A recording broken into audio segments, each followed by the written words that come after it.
Salam sejahtera bagi kita semua, Bapak Ibu yang dikasihi Tuhan. Kembali berjumpa dalam Resapi Renungan Singkat Pemelihara Iman. Pada hari ini kita akan bersama-sama menggumuli sebuah tema, Badai Pasti Berlalu. Yang bacaannya diambil dari Yesaya pasalnya yang ke-51, ayatnya yang ke-22 dan 23. Saya akan membacakan untuk kita semua. Beginilah firman Tuhanmu, Tuhan Allahmu yang memperjuangkan perkara umatnya. Sesungguhnya aku mengambil dari tanganmu piala dengan isinya yang memusingkan dan isi cangkir kehangatan murkaku. Tidak akan kau minum lagi. Tetapi aku akan memberikannya ke tangan orang yang menindas engkau. Orang yang tadinya berkata kepadamu, tunduklah supaya kami lewat menginjak kamu. Maka engkau merentangkan punggungmu serata tanah dan sebagai jalan bagi orang yang lewat dari atasnya. Demikianlah sabda Tuhan. Bapak, Ibu, Saudara-saudara yang dikasihi Tuhan, rasanya kalau kita mendengar kata badai pasti berlalu, itu bukanlah sesuatu yang asing di telinga kita. Sebab memang kalimat ini adalah sebuah judul novel karya seorang yang bernama Margate yang terbit pada tahun 1974. Novel ini begitu laris, bahkan sampai kemudian diangkat ke layar lebar, yang kemudian disutradarai oleh seorang yang bernama Teguh Karya pada tahun 1977. Film ini kemudian menjadi film yang sangat menarik.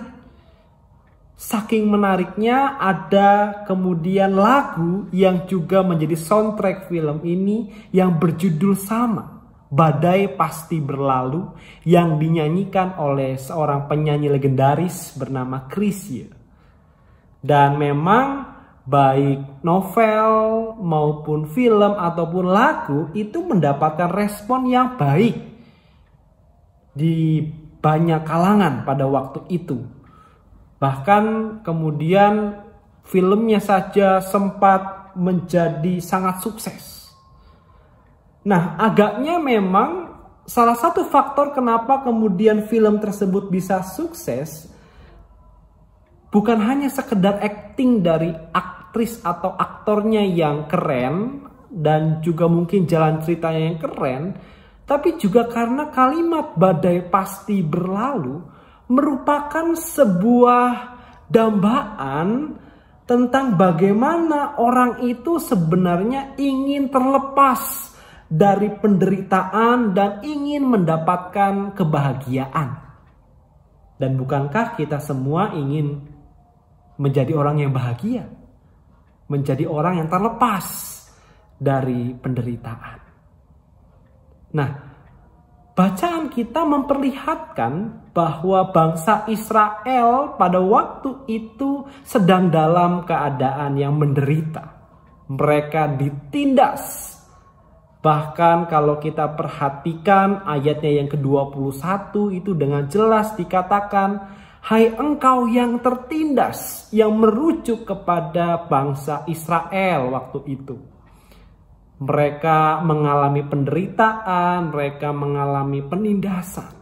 Dan karena itu mereka ingin sekali lepas, ingin sekali keluar dari penderitaan dan penindasan itu. Karena itu kemudian mereka, saya percaya, mendambakan sekali yang namanya hidup bahagia, terlepas dari penderitaan dan penindasan itu.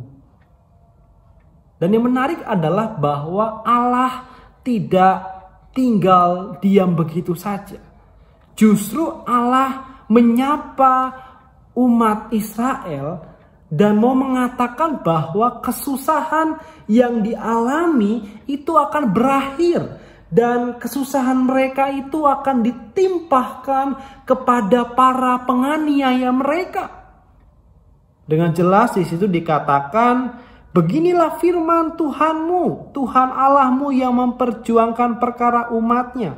Sesungguhnya aku mengambil dari tanganmu piala dengan isinya yang memusingkan dan isi cangkir kehangatan murkaku tidak akan kau minum lagi.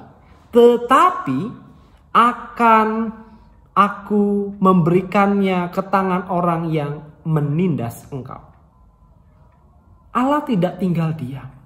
Allah tidak membiarkan bangsa Israel menderita sampai seumur hidup. Allah melihat bahwa mereka begitu sangat menderita. Karena itu kemudian Allah menyapa mereka dengan penuh pengharapan agar mereka juga terus memiliki semangat untuk melanjutkan kehidupan. Allah menyapa, dan karenanya kita bisa melihat bagaimana badai itu berlalu dalam kehidupan bangsa Israel pada waktu itu. Dan kita bisa melihat bahwa apa yang dialami oleh orang-orang Israel pun juga mungkin dialami oleh kita. Meskipun memang tidak sama. Tapi kita juga mengalami yang namanya penderitaan.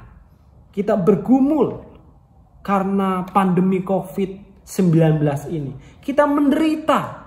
Mungkin karena kita di PHK, mungkin karena kita mendapatkan penurunan dalam pendapatan, kita menderita karena tidak bisa berjumpa dengan orang-orang yang kita kasihi, mungkin kita begitu berduka karena kehilangan orang yang kita cintai, atau juga mungkin konflik relasi kita menjadi semakin buruk karena pandemi ini. Namun satu hal, di tengah-tengah penderitaan yang kita alami, Allah tetap ada bersama dengan kita. Ia tidak meninggalkan kita. Dan karena itu marilah kita tetap terjaga, tetap setia, tetap bertahan, tetap memberikan yang terbaik, tetap berseru meminta pertolongan kepada Tuhan. Percayalah, badai pasti berlalu. Sebagaimana Allah menolong umat Israel, Ia juga yang akan menolong kita. Tuhan memberkati kita semua. Mari kita berdoa. Ya Allah yang Maha Kasih, kami bersyukur untuk kebaikan dan cinta kasih-Mu. Dan kami bersyukur bahwa Engkau terus bersama dengan kami di tengah-tengah penderitaan kami. Tapi kami percaya Tuhan, Engkau tidak akan membiarkan kami seumur hidup menderita. Kami percaya badai itu pasti berlalu dan itu terjadi atas kuasa-Mu. Karena itu Tuhan, kami menyerahkan kehidupan kami dan biarlah kehendak-Mu yang terjadi dan bukan kehendak kami. Di dalam nama Allah Tritunggal Maha Kudus, kami berdoa dan kami juga memohon. Amin. Sampai berjumpa dalam resapi selanjutnya. Tuhan memberkati kita semua.